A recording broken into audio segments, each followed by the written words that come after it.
السلام علیکم ورحمۃ اللہ وبرکاتہ نحمده ونصلی علی رسولہ الکریم اما بعد فاعوذ باللہ من الشیطان الرجیم بسم اللہ الرحمن الرحیم رب اشرح لی صدری ویسر لی امری واحلل عقدۃ من لسانی یفقہوا قولی۔ قرآن مجید کا سیکھنا اور سکھانا بہترین عمل ہے۔ عثمان رضی اللہ عنہ سے روایت ہے کہ نبی صلی اللہ علیہ وسلم نے فرمایا، خیرکم من تعلم القرآن وعلمہ، تم میں سب سے بہتر وہ ہے جو قرآن سیکھے اور اس کی تعلیم دے۔ یعنی دو میں سے ایک کام ضرور کرنا چاہیے، یا طالب علم بنے رہیں یا پھر معلم بنے۔ قرآن کے پڑھنے پڑھانے والے لوگ اللہ کے خاص لوگ ہوتے ہیں، خاص بندے ہوتے ہیں۔ انس رضی اللہ عنہ سے روایت ہے، وہ کہتے ہیں کہ رسول اللہ صلی اللہ علیہ وسلم نے فرمایا، بے شک لوگوں میں سے کچھ اہل اللہ ہوتے ہیں۔ آپ صلی اللہ علیہ وسلم سے پوچھا گیا کہ ان میں سے کون لوگ اہل اللہ ہوتے ہیں، یعنی اللہ والے؟ آپ صلی اللہ علیہ وسلم نے فرمایا، اہل قرآن اہل اللہ ہیں اور اس کے خاص لوگ ہوتے ہیں، یعنی جن لوگوں کا تعلق قرآن مجید سے مضبوط ہوتا ہے وہ اللہ کے خاص بندے ہوتے ہیں، VIPs ہوتے ہیں۔ قرآن کی بدولت اللہ اور اس کے رسول کی محبت حاصل ہوتی ہے۔ ابن مسعود کہتے ہیں، جو شخص قرآن سے محبت کرتا ہے وہ دراصل اللہ اور اس کے رسول سے محبت کرتا ہے، اور یہ دونوں محبتیں ہمارے ایمان کا حصہ ہیں۔ ابو سعید خدری بیان کرتے ہیں کہ ایک آدمی میرے پاس آیا اور اس نے مجھے کہا کہ مجھے کوئی وصیت کرے، تو میں نے کہا، تم نے جو سوال مجھ سے کیا ہے میں نے تم سے پہلے یہی سوال رسول اللہ صلی اللہ علیہ وسلم سے کیا تھا، اور آپ نے فرمایا تھا، میں تمہیں اللہ سے ڈرنے کی وصیت کرتا ہوں کیونکہ یہ ہر چیز کی بنیاد ہے، اور جہاد کو لازم پکڑ لو کہ وہ اسلام کی رہبانیت ہے، اور اللہ کے ذکر اور قرآن کی تلاوت کا اہتمام کیا کرو کیونکہ وہ آسمان میں تمہارے لیے باعث رحمت اور زمین میں تمہارے لیے باعث تذکرہ ہے، اور قرآن کی بدولت مطلوبہ چیز کا حصول آسان ہو جاتا ہے۔ امام ابراہیم مقدسی اپنے شاگرد عباس بن عبد الدائم کو وصیت کیا کرتے تھے کہ قرآن کی کثرت سے تلاوت کرو اور اسے ترک نہ کرو، تو تم جو طلب کرنا چاہتے ہو وہ تمہارے لیے اتنا ہی آسان ہو جائے گا جتنی تم قرات کرو گے، یعنی تمہاری قرات کی مقدار کے مطابق، تمہارے قرآن سے تعلق کے مطابق تمہاری چیزیں تمہارے لیے آسان ہو جائیں گی، تمہارے کام تمہارے لیے آسان ہو جائیں گے، تمہاری مقاصد پورے ہو جائیں گے۔ تو اللہ سبحانہ وتعالی ہمیں بھی رمضان میں اور اس کے بعد بھی زیادہ سے زیادہ قرآن پڑھتے رہنے کی توفیق عطا فرمائے۔ 13واں پارہ۔ اعوذ باللہ من الشیطان الرجیم، بسم اللہ الرحمن الرحیم، وما ابرئ نفسی ان النفس لأمارۃ بالسوء الا ما رحم ربی ان ربی غفور رحیم، وقال الملك ائتوني به استخلصه لنفسي فلما كلمه قال إنك اليوم لدينا مكين أمين۔ شروع کرتی ہوں اللہ کے نام سے جو بے انتہا مہربان نہایت رحم فرمانے والا ہے، اور میں اپنے آپ کو پاک صاف نہیں کہتا کیونکہ نفس تو اکثر برائی پر اکساتا رہتا ہے، مگر جس پر میرے رب کی رحمت ہو، یقیناً میرا رب معاف کرنے والا رحم کرنے والا ہے۔ یوسف علیہ السلام اپنے بارے میں کہتے ہیں کہ اگرچہ میری صفائی پیش ہو چکی ہے لیکن اس کے باوجود میں اپنے آپ کو، اپنے نفس کو پاک نہیں کہتا۔ قرآن مجید میں ایک دوسری جگہ بھی ہمیں یہ ہدایت دی گئی ہے، وَلَا تُزَكُّوا أَنفُسَكُمْ، کہ اپنے آپ کو پاکیزہ مت قرار دو، اپنے آپ کو بہت نیک نہ سمجھو، اپنے آپ کو گناہوں سے پاک مت سمجھو۔ ہر انسان کسی نہ کسی درجے پر کہیں نہ کہیں کسی نہ کسی غلطی کا شکار ہو جاتا ہے، اور جو جتنا زیادہ تقوی رکھتا ہے، جو جتنا زیادہ اللہ کے قریب ہوتا ہے، اتنا ہی ڈرتا ہے، اور اس کو اتنی ہی زیادہ اپنی غلطیاں بھی نظر آتی ہیں، اور ان غلطیوں کی بنا پر ہی وہ اللہ سے ڈرتا ہے کہ میں نے اللہ کی عبادت کا حق ادا نہیں کیا اور بہت سی کوتاہیاں کی ہیں۔ تو یوسف علیہ السلام ایک عظیم انسان تھے، اگرچہ وہ انتہائی صابر اور متقی انسان تھے، لیکن پھر بھی وہ اپنے آپ کو بری ذمہ قرار نہیں دیتے اور برائی کی نسبت نفس کی طرف کرتے ہیں کہ نفس تو اکثر برائی پہ اکساتا رہتا ہے، مگر جس پر میرے رب کی رحمت ہو، یعنی انسان اپنے نفس کی شرارت سے صرف اسی وقت بچ سکتا ہے جب اللہ کی رحمت ہو انسان پر، ورنہ انسان اپنے ہی نفس سے دھوکا کھا جاتا ہے اور غلط چیز کو خوبصورت سمجھ کر، اچھا سمجھ کر، فائدہ مند سمجھ کر اس کو کر بیٹھتا ہے، چاہے اس کے بعد اس کو ندامت ہی کیوں نہ ہو۔ یقیناً میرا رب معاف کرنے والا، رحم کرنے والا ہے۔ عام طور پر نفس کی 3 اقسام بتائی جاتی ہیں۔ ایک نفس امارہ ہوتا ہے جو گناہوں کا حکم دیتا ہے یا ابھارتا ہے۔ جب انسان برائی کر بیٹھتا ہے تو پھر دوسرا نفس لوامہ ہوتا ہے جو اس برائی پر اس کو ملامت کرتا ہے، اور تیسرا نفس مطمئنہ ہوتا ہے کہ جب انسان توبہ کر لیتا ہے تو ہی نفس مطمئن ہوتا ہے، یا پھر خیر اور نیکی کے کام جو ہیں وہ انسان کے نفس کو نفس مطمئنہ بناتے ہیں۔ اور ہم سب کو اس کے لیے ایم کرنا چاہیے، اس کی کوشش کرنی چاہیے، اور ہر وقت اپنے اندر کو چیک کرتے رہنا چاہیے، محاسبہ کرتے رہنا چاہیے کہ کیا میرے اندر کا نفس نفس مطمئنہ ہے یا نہیں، کیونکہ مرتے وقت نفس مطمئنہ کو ہی فرشتے یہ خوشخبری دیں گے، یا ایتھا النفس المطمئنہ ارجعی الی ربک راضیۃ مرضیہ۔ تو نفس مطمئنہ اس کو حاصل ہوتا ہے جو اپنے رب سے راضی ہوتا ہے اور رب بھی اس سے راضی ہوتا ہے، رضی اللہ عنہم ورضوا عنہ۔ اور یہ اسی وقت ہو سکتا ہے جب بندہ رب کی رضا کے کام کرتا رہے۔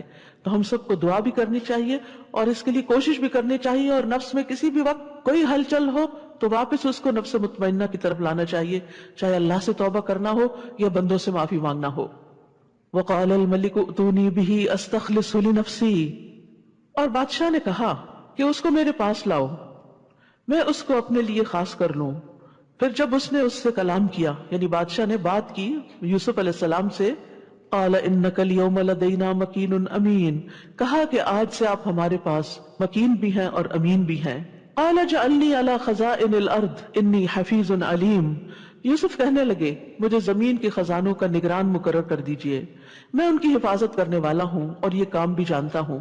چونکہ بادشاہ نے آفر کی کہ اب آپ کا ہمارے ہاں بہت بڑا مقام ہے، مرتبہ ہے، آپ اب ہماری مدد کریں گے، ہمارے ساتھ مل کے کام کریں گے، تو پھر یوسف علیہ السلام نے اپنے لیے اس کام کا انتخاب کیا جس کو وہ سب سے بہتر طور پر کر سکتے تھے، جس کے لیے باقی لوگ تیار نہ تھے، لیکن اللہ سبحانہ وتعالیٰ نے یوسف علیہ السلام کو ایک خاص مرحلے سے گزار کر عزیز مصر کے گھر میں رکھ کر ایسی زبردست مینیجریل سکلز عطا کر دی تھی کہ اب وہ اس عہدے کو لینے کے قابل تھے۔ تو اس آیت سے یہ بات پتہ چلتی ہے کہ انسان کے لیے جائز ہے کہ اگر اس کے پاس کوئی سکل ہو یا کوئی علم ہو تو اس بنا پر کہ دوسروں کی خدمت کر سکے اپنی اس خوبی کا ذکر کر سکتا ہے کہ میں یہ کام جانتا ہوں۔ یہ بوسٹنگ کے لیے نہیں ہوتا کہ اپنے آپ کو انسان بڑی چیز بتائے یا فخر کرے، لیکن دوسروں کے کام آنے کے لیے۔ ماوردی کہتے ہیں کہ ایسا کرنا عام صفات میں مطلقاً جائز نہیں، یعنی بلا وجہ اپنے منہ میاں مٹھو بننا اور اپنی خوبیاں اور تعریفیں بیان کرنا ایک ناپسندیدہ عمل ہے، لیکن ضرورتاً جائز ہے۔ جیسے آپ اپنے سی وی میں اپنے بارے میں لکھتے ہیں، لیکن اگر وہی سی وی آپ ہر وقت اپنی زبان سے دہراتے رہیں ہر مجلس میں تو پھر یہ ایک ناپسندیدہ صفت ہوگی، اور مخصوص حالات میں جب اس کے ساتھ کوئی مقصد جڑا ہوا ہو تو پھر ایسا کرنا درست ہے، ورنہ تزکیہ کرنا اور ریاکاری کرنا یہ ناپسندیدہ افعال ہیں۔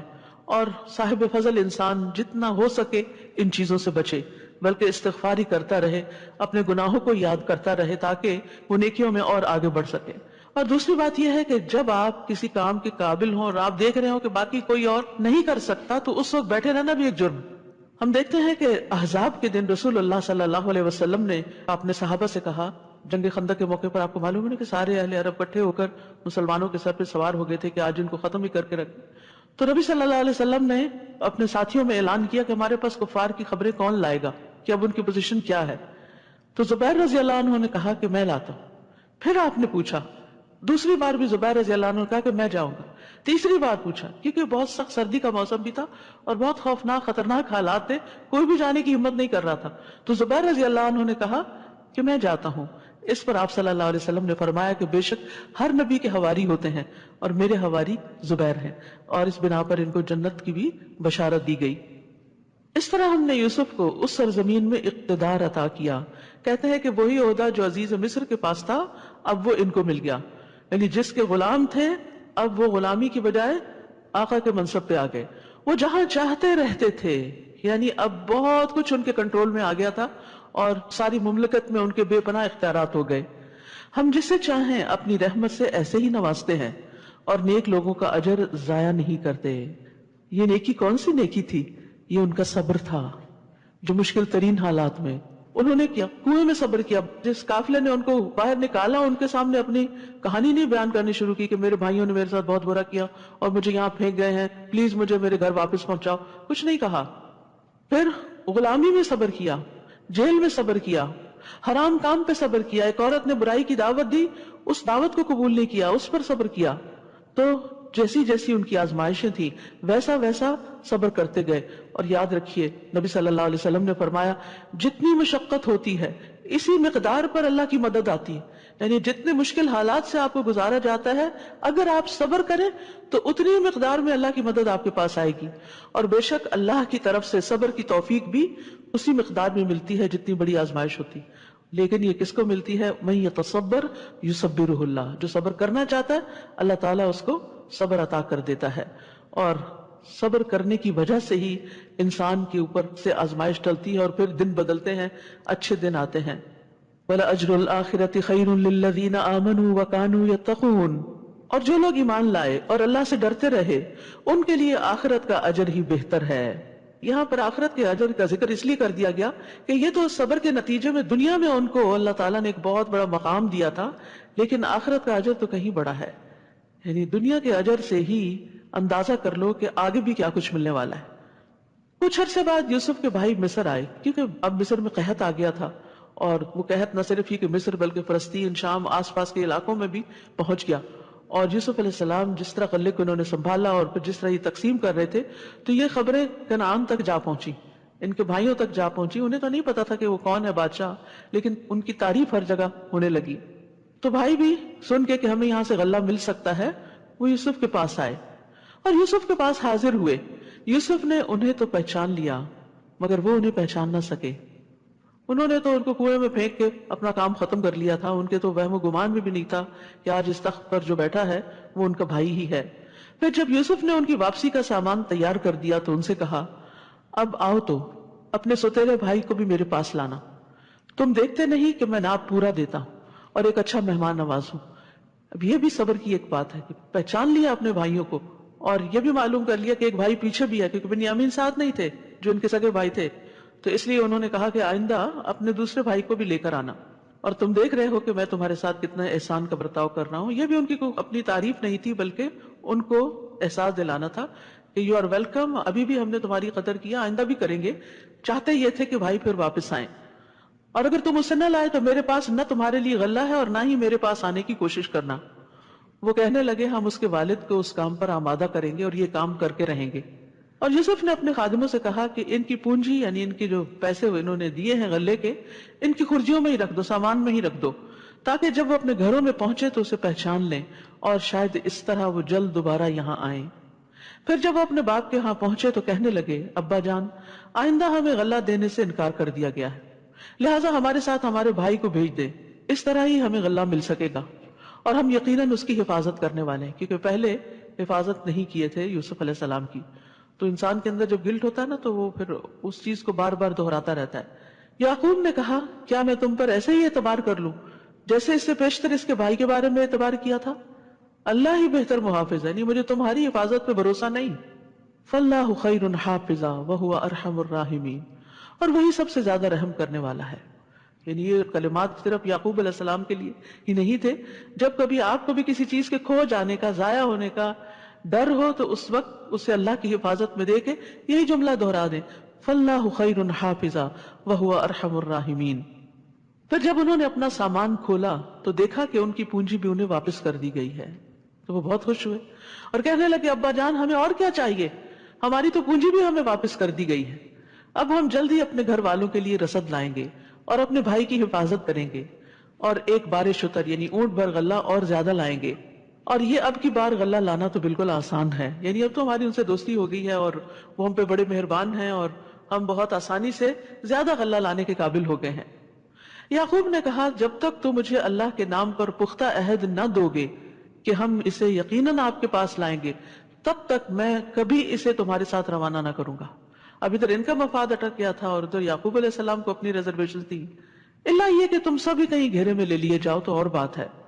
پھر جب انہوں نے اس طرح پختہ عہد دے دیا، پرومس کیا، تو یعقوب کہنے لگے جو کچھ ہم قول و قرار کر رہے ہیں اللہ اس پر ضامن ہے، یعنی میرے اور تمہارے درمیان نہیں، اس کا گواہ اللہ ہے۔ اور یہ ایک حقیقت ہے، یاد رکھیے جب بھی ہم کسی بندے سے کوئی معاہدہ کرتے ہیں، کوئی وعدہ کرتے ہیں، تو اللہ اس کو دیکھ رہا ہوتا ہے۔ تو اگر کوئی شخص اس سے پھرتا ہے تو پھر اللہ سبحانہ وتعالیٰ اس کو پکڑنے والا ہے۔ تو اس لیے لوگوں سے وعدے کر کے، چاہے چھوٹی چیز کا وعدہ ہو یا بڑی چیز کا، اس سے پھرنا نہیں چاہیے۔ پھر کہنے لگے میرے بچوں، شہر میں ایک ہی دروازے سے نہیں بلکہ مختلف دروازوں سے داخل ہونا، تاہم میں اللہ کی مشیت سے تمہیں ذرہ برابر بھی نہیں بچا سکتا۔ حکم تو صرف اسی کا چلتا ہے، میں اسی پر بھروسہ کرتا ہوں، اور جسے بھی بھروسہ کرنا ہو اسی پر کرنا چاہیے۔ یعقوب علیہ السلام نے ایسا کیوں کہا تھا؟ کیونکہ انہیں یہ اندیشہ تھا کہ 11 بھائی اور جوان لڑکے، اور وہ بھی خوبصورت اور صحت مند، جب اکٹھے کہیں جائیں گے تو لوگ تعجب سے ان کو دیکھیں گے، اور جب کوئی تعجب سے کسی کو دیکھتا ہے تو حسد کے علاوہ تعجب کی نظر بھی لگ جاتی ہے، یعنی جب انسان کسی چیز کو واہ کہہ کے دیکھتا ہے، واہ، یعنی حیران پریشان ہو جاتا ہے، تو بعض اوقات ایسی نظر بھی نقصان دیتی ہے۔ تو اس آیت سے علماء یہ کہتے ہیں کہ اس میں نظر بد سے بچنے کی دلیل ہے، اور نظر بد کا لگنا برحق ہے۔ یہ قرطبی نے کہا ہے، نبی صلی اللہ علیہ وسلم نے بھی فرمایا کہ نظر لگنا برحق ہے، اور آپ صلی اللہ علیہ وسلم نے یہ بھی فرمایا کہ نظر بد آدمی کو قبر میں اور اونٹ کو ہانڈی میں داخل کر دیتی ہے۔ ابو ذر سے یہ بھی روایت ہے کہ رسول اللہ صلی اللہ علیہ وسلم نے فرمایا، بے شک نظر بد آدمی کو اللہ کے حکم سے دیوانہ کر دیتی، یعنی بعض اوقات کسی چیز پر، کسی بات پر ایسی کسی کی نظر لگتی ہے کہ انسان بالکل پاگلوں جیسی حرکتیں کرنے لگتا ہے۔ پھر اسی طرح چہرے کے کالے داغ دھبے، یعنی فزیکل النیسز جو ہیں، اس میں بھی نظر کا بعض اوقات دخل ہوتا ہے۔ ام سلمہ رضی اللہ عنہا سے مروی ہے کہ نبی صلی اللہ علیہ وسلم نے ان کے گھر میں ایک لڑکی دیکھی جس کے چہرے پر کالے دھبے پڑ گئے تھے۔ آپ نے فرمایا اس پر دم کرو کیونکہ اسے نظر بد لگ گئی ہے، یعنی اس وجہ سے اس کے چہرے پر یہ نشان پڑ گئے ہیں۔ آپ صلی اللہ علیہ وسلم نے یہ بھی فرمایا کہ اللہ کی قضاء و قدر کے بعد نظر بد ہی میری امت کے اکثر لوگوں کی موت کا باعث بنے گی۔ نظر بد ایک قسم کا تیر ہوتا ہے جو جس کے ساتھ حسد ہوتا ہے یا جس کی تعریف کی جا رہی تھی اس کو جا کے لگتا ہے، اور اگر اس شخص نے اپنا بچاؤ نہ کر رکھا ہو، حفاظت کی دعائیں نہ پڑھ رکھی ہوں، اذکار نہ کر رکھے ہوں، تو کوئی پروٹیکشن نہیں ہوتی اور وہ تیر جا لگتا ہے انسان کو۔ تو اسی لیے ہمیں دعائیں، اذکار اور جو معوذتین ہیں ان کو پڑھنے کا خاص اہتمام کرنا چاہیے۔ معوذتین کو صبح شام 3 بار پڑھنے کا حکم ہے، اور ہر نماز کے بعد بھی پڑھنے کا حکم ہے۔ نبی صلی اللہ علیہ وسلم ان صورتوں کے اترنے سے پہلے انسانوں اور جنوں کی نظر بد سے پناہ مانگا کرتے تھے۔ جب معوذتین نازل ہوئی تو آپ نے ان کو پڑھنا شروع کر دیا اور باقی چیزیں چھوڑ دی۔ تو اس سے یہ پتہ چلتا ہے کہ اگر باقی بہت لمبے چوڑے اذکار آپ نہیں بھی کر سکتے، کبھی آپ کی دیر سے آنکھ کھلتی، یاد رکھیے ان اذکار کے پڑھنے کا وقت سورج نکلنے سے پہلے اور سورج غروب ہونے سے پہلے ہے، یعنی مغرب کے بعد کا وقت نہیں ہے اور سورج نکلنے کے بعد کا وقت نہیں ہے، اس سے پہلے فجر کی نماز اور سورج نکلنے کے درمیان پڑھیں، عصر کی نماز اور سورج غروب ہونے کے درمیان میں پڑھیں۔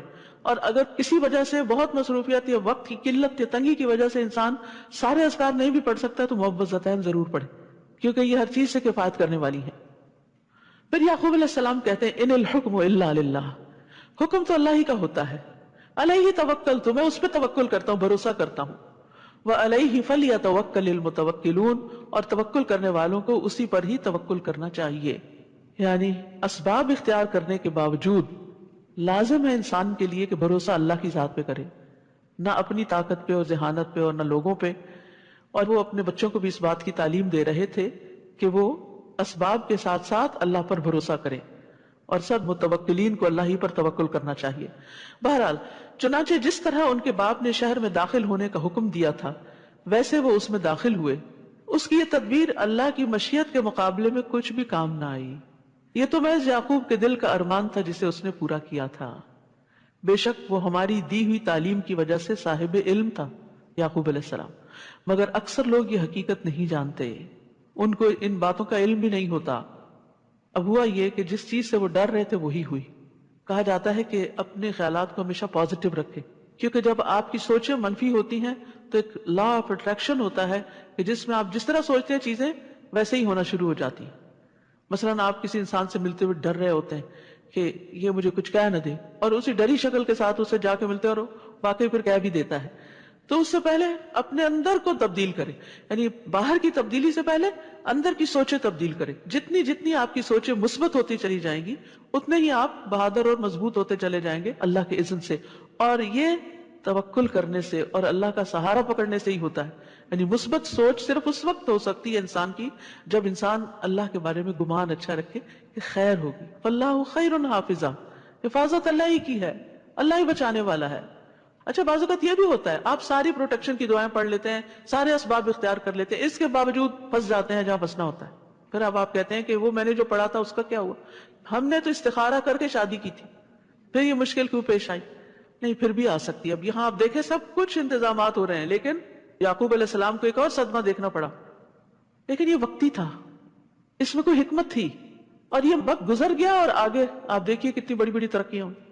تو چاہے شادی کا استخارہ کر کے آپ شادی کریں، پھر اگر کچھ مشکلات پیش آ جائیں تو بعض اوقات اللہ تعالیٰ آپ کو ان مشکلات سے گزار کے مضبوط کرتا ہے. کچھ چیزیں آپ نے کتابوں میں نہیں سیکھی ہوتی، وہ آپ کو بندے سکھاتے ہیں. کچھ ایسے بندے زندگی میں مل جاتے ہیں جو آپ پہ بڑے مہربان ہوتے ہیں، محبتیں ان کی آپ کو بہت کچھ سکھا جاتی ہیں. لیکن کچھ بڑے مشکل لوگ بھی زندگی میں آ جاتے ہیں جن کے تلخ رویے آپ کو بہت کچھ سکھا جاتے ہیں اور بہت بہادر کر دیتے ہیں. اور پھر دل اللہ کے ہاتھ میں معلوم نہیں کب بدل جائے، اس کے بعد اچھے حالات بھی آ جاتے ہیں. تو کبھی استخارے کو بلیم نہ کریں اور کبھی اذکار کو بلیم نہ کریں کہ کوئی فائدہ نہیں دعائیں کرنے کا کیونکہ وہی ہو گیا. پھر نہیں، اس میں بھی خیر ہے. اگر حالات آپ کی توقع کے خلاف ہو گئے تو اس میں بھی خیر تھی.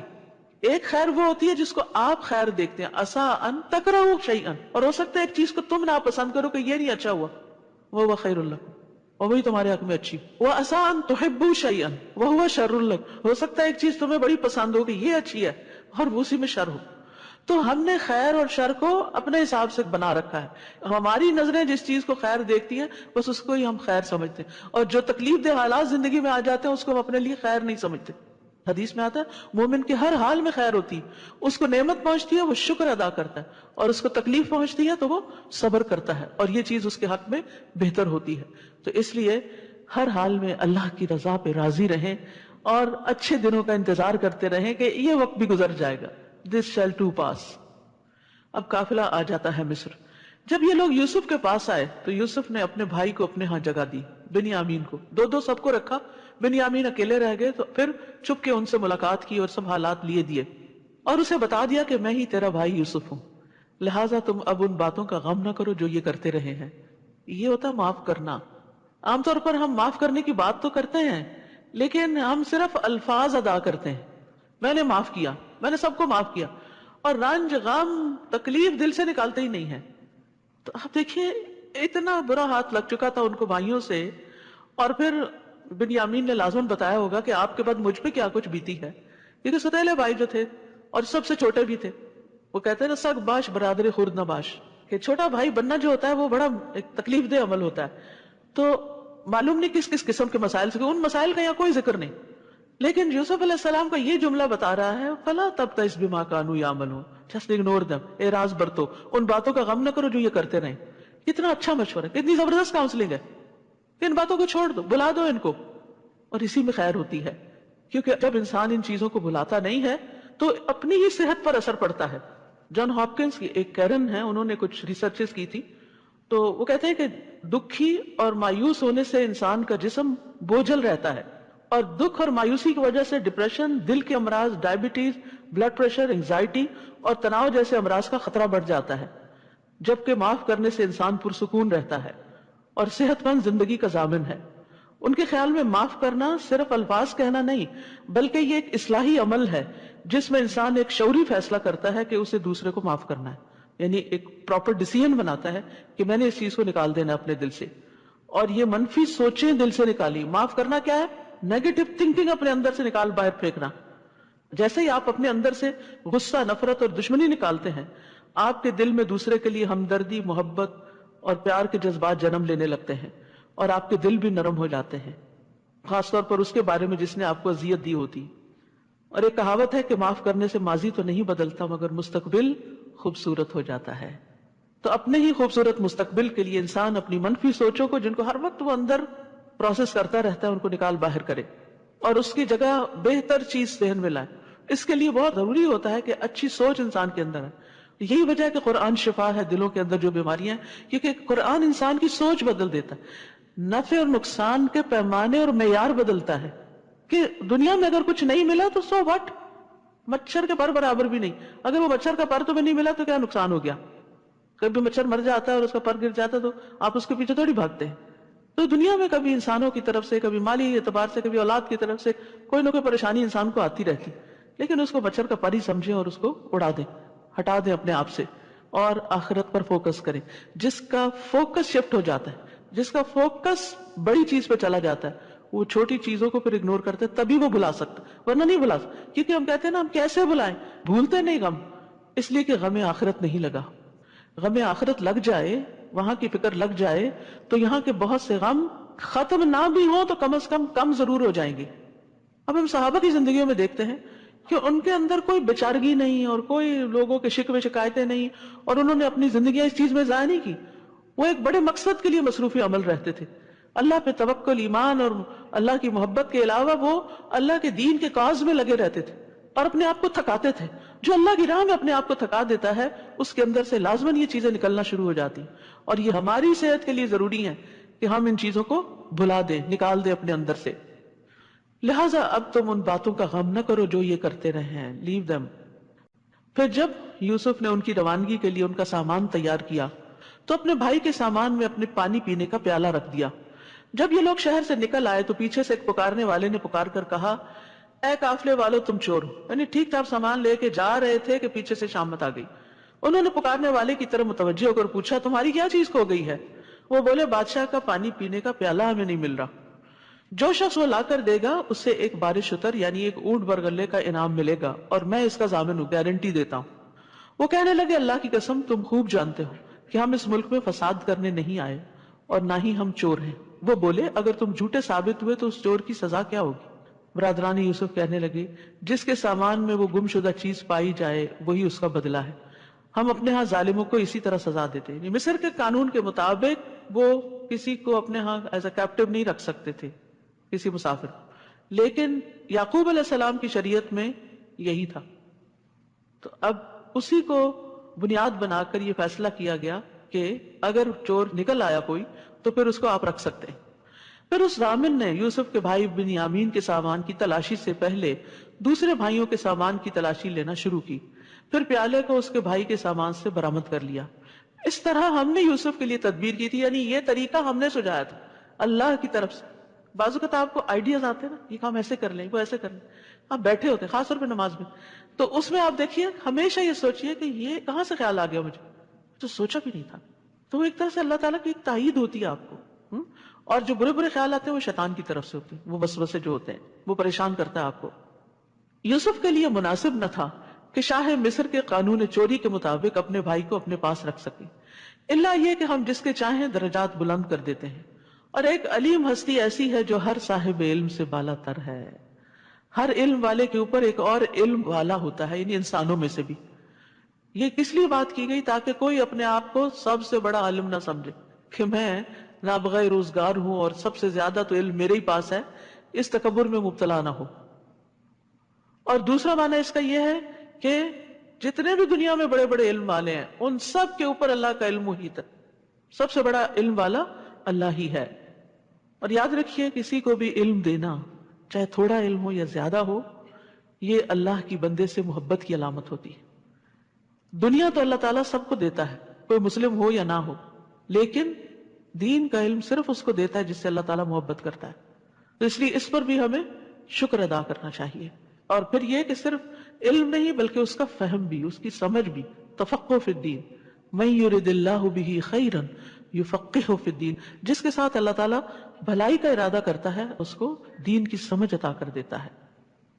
برادران یوسف کہنے لگے، اگر اس نے چوری کی ہے تو اس سے پیشتر اس کا بھائی یوسف بھی چوری کر چکا ہے، ابھی نہیں چھوڑا ان کو. یعنی جب آپ کسی سے حسد کرتے ہیں نا تو پھر کوئی موقع نہیں جانے دیتے اس کو گرانے کا، بدنام کرنے کا. کہیں نہ کہیں پھر آپ کے منہ سے کچھ نہ کچھ نکل آتا.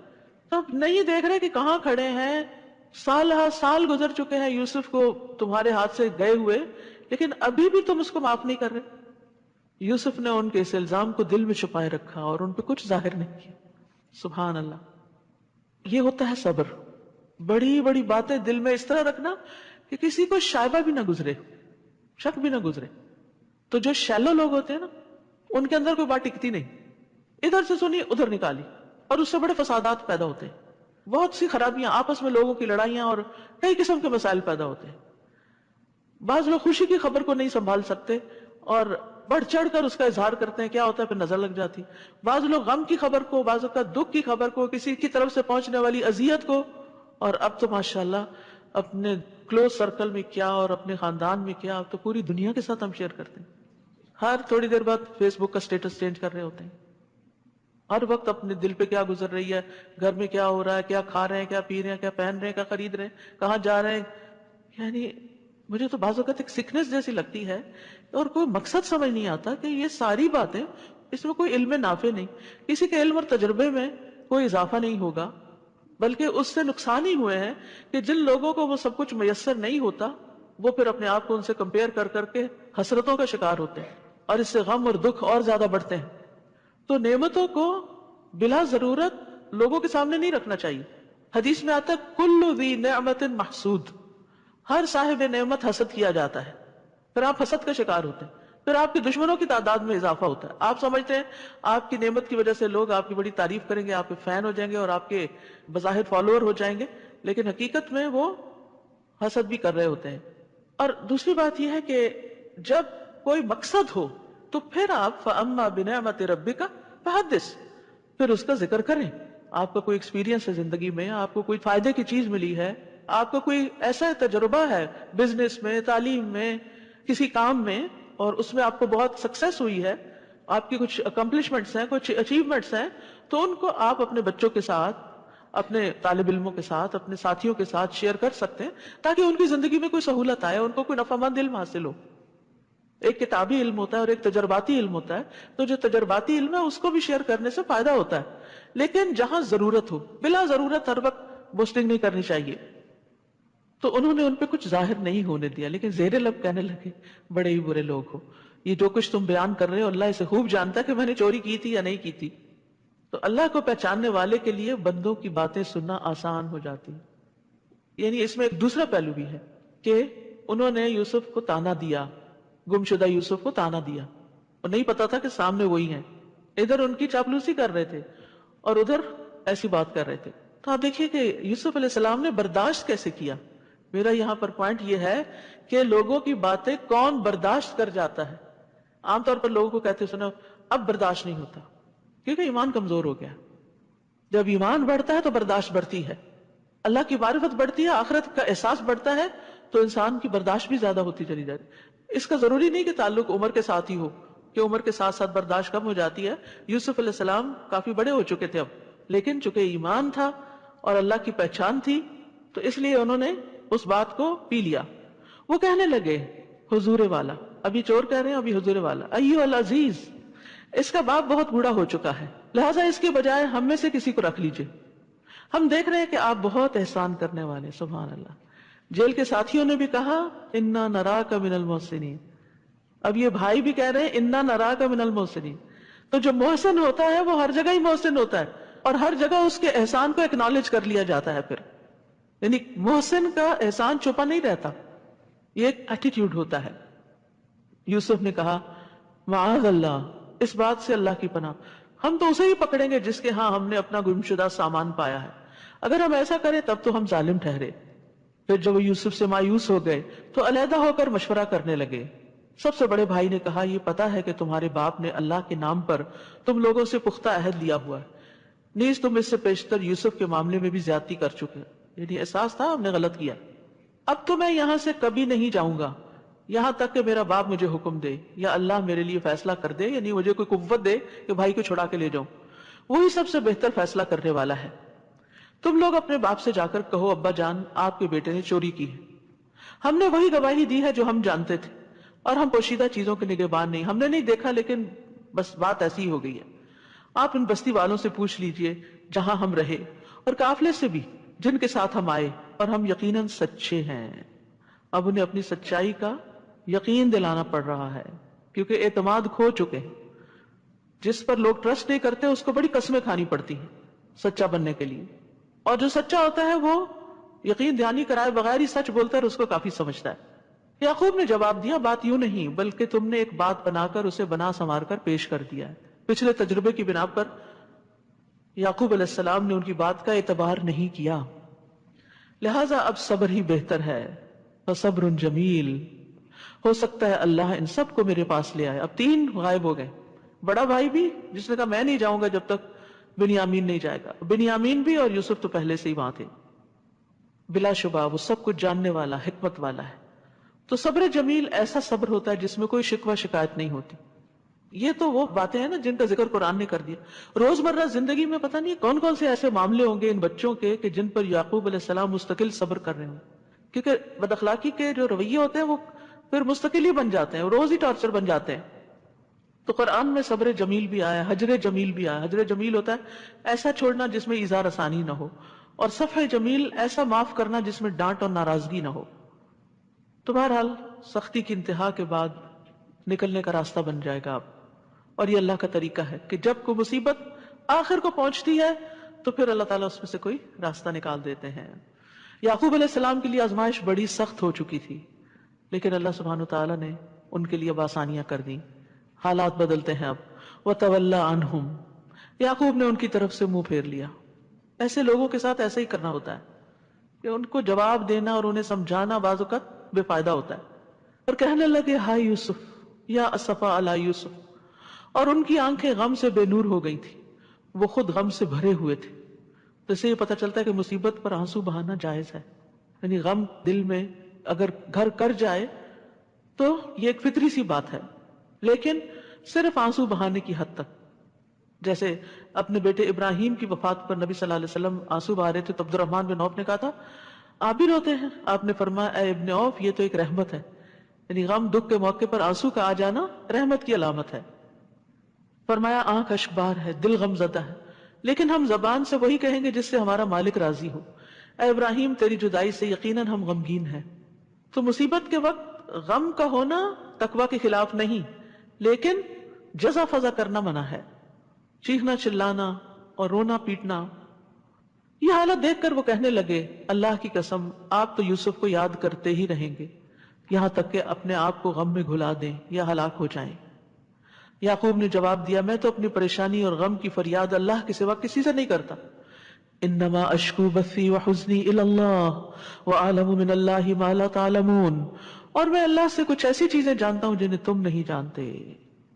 بث فا کے ساتھ شدید غم کو کہتے ہیں، معمولی غم نہیں، بہت شدید غم۔ اور دوسری طرف اللہ کی مہربانی کی وجہ سے میرے اندر اچھا گمان بھی ہے، اور یہ امید میری طاقت کو بڑھا دیتی، اس لیے میں مایوس نہیں ہوں۔ یہ جو انما اشکو بثی وحزنی ہے، حضرت عمر رضی اللہ عنہ بعض اوقات نماز میں یہ صورت پڑھتے اور ان آیات پر اتنی ہچکیاں لینے لگتے کہ تیسری چوتھی صف میں بھی پیچھے لوگ ان کی آواز سنتے تھے رونے کی۔ تو بندہ نماز میں کھڑے ہو کے اگر روتا ہے، کوئی غم یاد آ جاتا ہے اس کو اور اپنے رب کے سامنے فریاد کرتا ہے تو کوئی حرج نہیں، جب تک کہ زبان سے کوئی ایسی بات نہ نکلے۔ اے میرے بیٹو جاؤ اور یوسف اور اس کے بھائی کی تلاش کی سر توڑ کوشش کرو، اور اللہ کی رحمت سے نا امید نہ ہونا، کیونکہ اللہ کی رحمت سے نا امید تو کافر لوگ ہی ہوا کرتے ہیں، اور مایوسی کفر ہے۔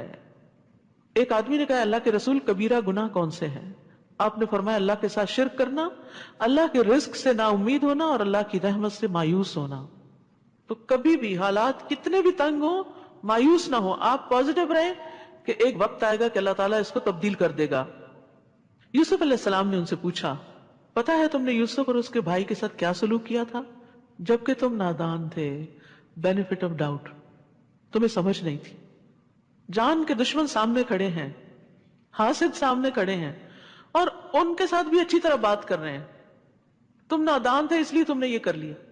ہم دوسرے کو یہ بینیفٹ نہیں دیتے کہ یہ نا سمجھ ہے، اس کو دین کا علم نہیں، اس کے اندر اللہ کا خوف نہیں ہے، اس کی اپنی مجبوریاں ہیں، اس لیے اگر یہ کرتا ہے تو اگنور کرو اس کو، یہ طریقہ ہمیں نہیں آتا۔ ہم اس وقت پوری عقل کی بات اس سے چاہتے ہیں جو نادان شخص ہوتا ہے۔ یاد رکھیے نادانی اور جہالت صرف یہ نہیں ہوتی کہ پڑھا لکھا نہ ہو انسان، بعض پڑھے لکھے بھی بڑے ناسمجھ ہوتے ہیں، معاملہ کرنا ان کو نہیں آتا ہوتا۔ تو زندگی میں ایسے رویوں کا جب سامنا کرنا پڑے، ایسی باتیں سننی پڑے، تو یہی سوچا کریں کہ نہ سمجھ آئیے، اگر اس کو سمجھ ہوتی تو یہ بات منہ سے نہ نکالتا۔ تو اس سے انسان کے اپنے اندر پھر وہ تکلیف کا لیول نہیں بڑھتا۔ نبی صلی اللہ علیہ وسلم نے فرمایا سختی، اکھڑ پن جس چیز میں ہوگا اسے بدنما کر دے گا، اور بے شک اللہ بہت نرم خو ہے، نرمی کو پسند کرتا ہے. تو لوگوں کے تلخ رویوں کے مقابلے میں نرمی اختیار کرنی چاہیے، اور نرمی پہ اللہ تعالیٰ اتنا عطا کرتا ہے جو سختی پر عطا نہیں کرتا. وہ چونک کے بولے کیا تم ہی یوسف ہو؟ یوسف نے کہا ہاں میں ہی یوسف ہوں، اور یہ میرا بھائی ہے بنیامین. اللہ نے ہم پر بہت بڑا احسان فرمایا ہے. قد من اللہ علینا انہ من یتق ویصبر فان اللہ لا یضیع اجر المحسنین. کیونکہ جو اس سے ڈرتا ہے اور صبر کرتا ہے، تقوی اور صبر کامیابی کی کنجیاں، تو اللہ نیکی کرنے والوں کا اجر ضائع نہیں کرتا. یہ ہے تقوی اور صبر کے ثمرات. سبحان اللہ. تو یوسف علیہ السلام کے اندر 3 کوالٹیز بڑی نمایاں ہیں. اللہ کا ڈر جس نے انہیں ہر جگہ غلط قدم اٹھانے سے بچایا، صبر، مشکل سے مشکل حالات میں کوئی شکوہ شکایت نہیں، اللہ کی اطاعت پہ قائم رہے، اور تیسرے احسان، نیکی کے درجے پہ قائم رہے. یہی چیزیں ہمیں اپنی زندگی میں اختیار کر لینی چاہیے. وہ کہنے لگے اللہ نے آپ کو ہم پر فضیلت بخشی ہے اور ہم ہی خطا کار تھے. یوسف نے کہا آج تم پر کوئی گرفت نہیں، اللہ تمہیں معاف کر دے، وہ سب سے بڑھ کر رحم فرمانے والا ہے. لا تسریب، کیا مطلب ہے؟ آج کے بعد تم پہ نہ کوئی آر ہوگی نہ کوئی تان و تشنی. ایک ہوتا معاف کر کے کہنا میں نے معاف کیا، پھر جب وہ پرانا قصہ دہرایا گیا تو پھر 2-4 سنا دی. یہ معاف کرنا نہیں ہوتا. لا تسریب کا مطلب یہ ہے کہ میں آج کے بعد اس بات کو دہراؤں گا بھی نہیں، مینشن بھی نہیں کروں گا کہ تم نے میرے ساتھ یہ کیا تھا، تمہارے اس جرم کا ذکر ہی نہیں کروں گا. لا تثریب علیکم اليوم. اور یہی بات تھی جو نبی صلی اللہ علیہ وسلم نے مکہ والوں سے کہی تھی جب مکہ فتح کر لیا تھا، جب آپ فاتح تھے، جب آپ انتقام لے سکتے تھے، تو آپ نے فرمایا لا تثریب علیکم اليوم. خطا کاروں سے درگزر کرنا انبیاء کی صفت ہے، اور اس معاملے میں بھی ہمیں ان کی پیروی کرنی چاہیے، اور درگزر کرنے سے عزت میں ہی اضافہ ہوتا ہے. رسول اللہ صلی اللہ علیہ وسلم نے فرمایا فاعفو یعزکم اللہ، درگزر کیا کرو اللہ تمہیں عزت عطا کرے گا. اب یوسف علیہ السلام بھائیوں سے کہتے ہیں یہ میری قمیص لے جاؤ اور اسے میرے والد کے چہرے پہ ڈال دینا، وہ بینا ہو جائیں گے. قمیص دیکھ کے ہی غم کا آغاز ہوا تھا، قمیص پہ جو جھوٹ موٹ کا خون تھا، اور قمیص ہی اس بیماری کا علاج بن گئی. کہتے ہیں نا زہر کو زہر مارتا ہے، بعض اوقات اسی چیز کے اندر ہی انسان کا فائدہ بھی ہوتا ہے جس سے انسان کو نقصان پہنچا. یاد رکھیے کہ ہم جب کسی انسان سے کبھی کوئی تکلیف اٹھاتے ہیں تو ہم اس کی خیر سے بالکل مایوس ہو جاتے ہیں، معاف نہیں کرتے. نتیجہ کیا ہوتا ہے کہ اس کی خوبیاں جو ہوتی ہیں وہ بھی ہمارے لیے خرابیاں بن جاتی ہیں. لیکن اگر آپ درگزر سے کام لیں، اپنے بچے کو، اپنی بہو کو، اپنے بہن بھائی کو معاف کر دیں، کل کسی مصیبت کے وقت وہ اس طرح آپ کے کام آتا ہے کہ کوئی اور نہیں آتا، وہی آپ کا مددگار بن جاتا ہے. اور یہ معاف کرنے کے فوائد میں سے ہے. اور انہیں لے کر تم سب اہل و عیال سمیت میرے پاس آ جاؤ. جب یہ قافلہ مصر سے روانہ ہوا تو اس وقت ان کے باپ یعقوب نے کہا اگر تم مجھے یہ نہ کہو کہ بوڑھا سٹھیا گیا ہے تو میں یوسف کی خوشبو محسوس کر رہا ہوں. یہ بھی اللہ کے اذن سے تھا. یوسف چند میل دور کنویں میں تھے، خوشبو نہیں آئی، اللہ کا اذن نہیں تھا. اور ابھی قافلہ مصر سے نکلا ہی ہے تو یہاں خوشبو آ رہی ہے. ہم سب کے ایسے ایکسپیرینسز ہوتے ہیں، یہ سب بھی اللہ کے اذن سے ہوتا ہے، کسی انسان کا کمال نہیں ہوتا. کبھی آپ کو مسئلہ پیش آنے والا ہوتا ہے، پہلے سے آپ سینس کر لیتے ہیں یہ ہونے لگا، تو یہ نہ سمجھے کہ میں بڑا ولی اللہ ہوں کہ میرے ساتھ یہ ہو رہا ہے. اللہ چاہے تو کسی چیز کو آپ کو خواب میں دکھا دے، پہلے سے ہی محسوس کرا دے، اندازہ کروا دے، اور چاہے تو آپ کی آنکھوں کے سامنے پڑی چیز آپ کو نظر نہ آئے. اور یہ ہم سب کے ساتھ ہوتا ہے. وہ کہنے لگے اللہ کی قسم آپ تو اسی پرانی محبت کے خبط میں پڑے ہوئے ہیں. پھر جب خوشخبری لانے والا آ گیا، اس نے قمیص یعقوب کے چہرے پہ ڈالی، فوراً بینا ہو گئے. کہنے لگے میں نے تم سے کہا نہ تھا کہ میں اللہ سے وہ کچھ جانتا ہوں جو تم نہیں جانتے. وہ کہنے لگے ابا جان ہمارے لیے ہمارے گناہوں کی معافی مانگیے، واقعی ہم خطا کار تھے، وی ور رانگ. تو توبہ استغفار کے لیے بڑا ضروری ہوتا ہے کہ انسان کہ میری غلطی تھی، لا الہ الا انت سبحانک انی کنت من الظالمین، میں نے غلطی کی تو مجھے معاف کر دے. یعقوب نے کہا میں ان قریب اپنے رب سے تمہارے لیے معافی مانگوں گا، رات کے پچھلے پہر، کیونکہ وہ بالاسحار ہم یستغفرون، سحری کے وقت وہ استغفار کرتے ہیں. آ رہے ہیں سحری کے دن، ٹھیک ہے، تو استغفار کرنا نہ بھولیں اس وقت، کیونکہ اس وقت کی استغفار خاص طور پہ قبول ہوتی ہے. میں اپنے رب سے تمہارے لیے معافی مانگوں گا، وہ یقیناً معاف کر دینے والا اور رحم کرنے والا ہے. یعقوب علیہ السلام نے بھی معاف کر دی، یوسف علیہ السلام نے بھی کر دی. یہ پیغمبر تو اللہ کو پتا تھا نا کہ ان کے اندر یہ قابلیت ہے، ان کو اس لیے چنا، دوسرے بھائیوں کو کیوں نہیں پیغمبر بنا دیا. اللہ زیادہ جانتا ہے کہ اپنی رسالت کہاں رکھے۔ پھر جب یہ لوگ یوسف کے پاس پہنچے تو انہوں نے اپنے والدین کو اپنے پاس بٹھایا اور کنبے والوں سے کہا شہر میں چلو، انشاءاللہ امن اور چین سے یہاں رہو گے۔ اور یوسف نے اپنے والدین کو اٹھا کر اپنے ساتھ تخت پر بٹھایا اور اس کے بھائی یوسف کے آگے سجدے میں گر گئے۔ یہ سجدہ تعظیمی تھا جو ان کے لیے جائز تھا، اب ہمارے لیے جائز نہیں، حتیٰ کہ ملتے وقت کسی کے آگے یوں سر یا کمر نہیں جھکانی چاہیے، ہمارے دین میں یہ بھی منع ہے۔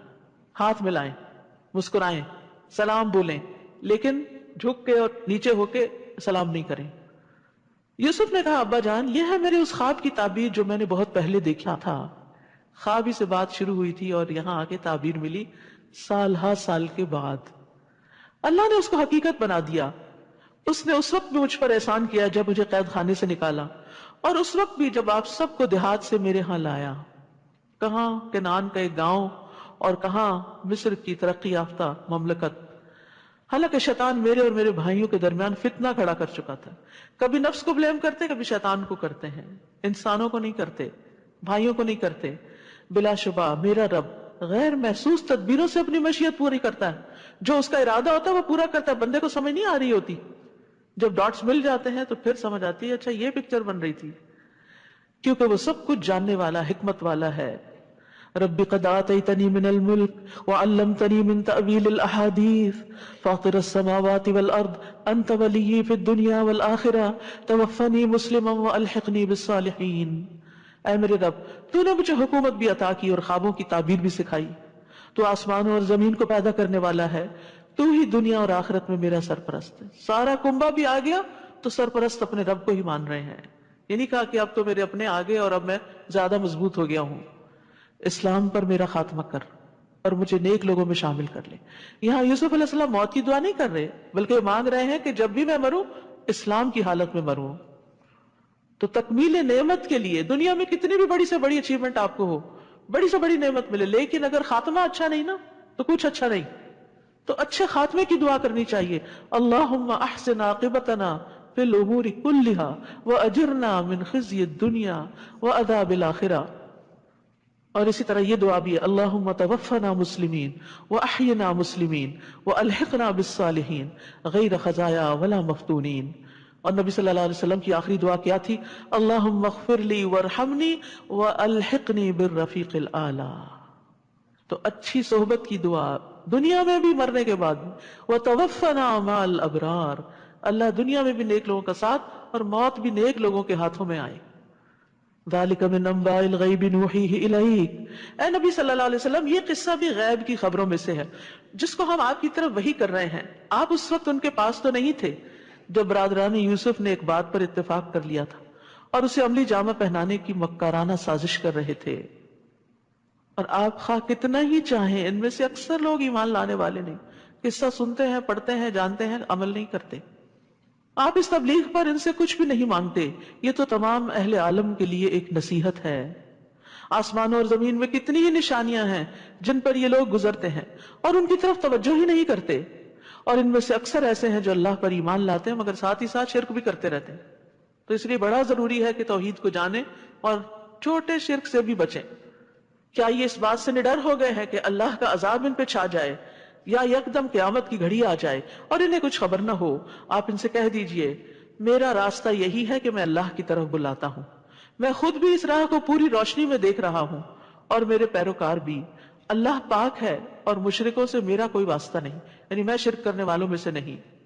آپ سے پہلے ہم نے جتنے رسول بھیجے وہ سب مرد ہی تھے، یعنی عورتیں رسول نہیں بنا کر بھیجی گئیں، ایک بھاری ذمہ داری ہوتی ہے، تو اس لیے مردوں ہی کو رسول بنا کر بھیجا گیا، اور انہی بستیوں کے رہنے والے۔ دوسرا یہ کہ انہی کی قوم کے اندر سے اٹھائے گئے جن کی طرف ہم وحی کرتے رہے۔ کیا یہ لوگ زمین میں چلتے پھرتے نہیں کہ دیکھ لیتے جو لوگ ان سے پہلے گزر چکے ان کا کیا انجام ہوا؟ اور جو لوگ اللہ سے ڈرتے ہیں ان کے لیے آخرت کا گھر ہی بہتر ہے، کیا یہ کچھ سمجھتے نہیں؟ پہلے پیغمبروں کے ساتھ بھی یہی کچھ ہوتا رہا، حتیٰ کہ جب رسول مایوس ہو گئے اور لوگوں کو بھی یقین ہو گیا کہ ان سے جھوٹ بولا گیا ہے تو پیغمبروں کے پاس ہماری مدد آ گئی، پھر ہم جسے چاہتے ہیں بچا لیتے ہیں، تاہم مجرم لوگوں سے ہمارا عذاب ٹالا نہیں جاتا۔ ان قصوں میں اہل عقل اور خرد کے لیے کافی سامان عبرت ہے۔ یہ قرآن کوئی ایسی بات نہیں جو گھڑ لی گئی ہو، بلکہ یہ تو اپنے سے پہلی کتابوں کی تصدیق کرتی ہے، اس میں ہر بات کی تفصیل موجود ہے، اور ایمان لانے والوں کے لیے یہ ہدایت اور رحمت ہے۔